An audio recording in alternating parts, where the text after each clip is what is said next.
బొమ్మకల్లో ఇల్లు కూలిపోయిన విషయాన్ని తెలుసుకున్న కేంద్ర మంత్రి బండి సంజయ్ వెంటనే ఘటనా స్థలానికి చేరుకుని పరిశీలించారు. అకాల వర్షానికి ఇల్లు కూలిందని, వెంటనే ఆర్థిక సహాయం అందిస్తామని కేంద్ర మంత్రి హామీ ఇచ్చారు. గండికోట రాజేష్ కుటుంబాన్ని ఆదుకుంటామని భరోసా ఇచ్చారు బండి సంజయ్.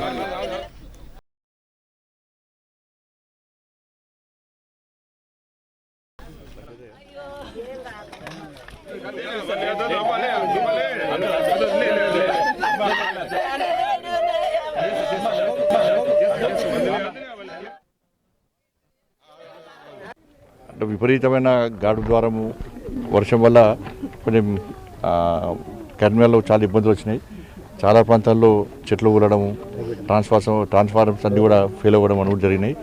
మేయర్ గారు, డిప్యూటీ మేయర్ గారు, కార్పొరేటర్స్ అందరూ కూడా రాత్రి అలర్ట్ అయ్యి చెట్లను తీర్చే ప్రయత్నం చేస్తున్నారు.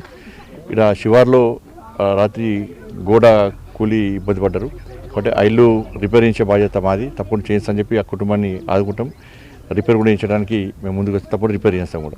అది మనము అనుకోకుండా జరిగేటువంటి ప్రకృతి వల్ల వచ్చేటువంటి వైపరీత్యం అది. దానివల్ల మరి దానికి మనం చేసేది లేదు. కానీ కొత్తగా ఇల్లు కట్టుకున్నారు వాళ్ళు.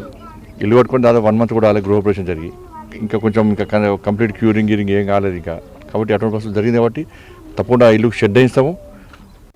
అంటే విపరీతమైన గాడు ద్వారము వర్షం వల్ల కొంచెం కర్నూలులో చాలా ఇబ్బందులు వచ్చినాయి. చాలా ప్రాంతాల్లో చెట్లు ఊలడము,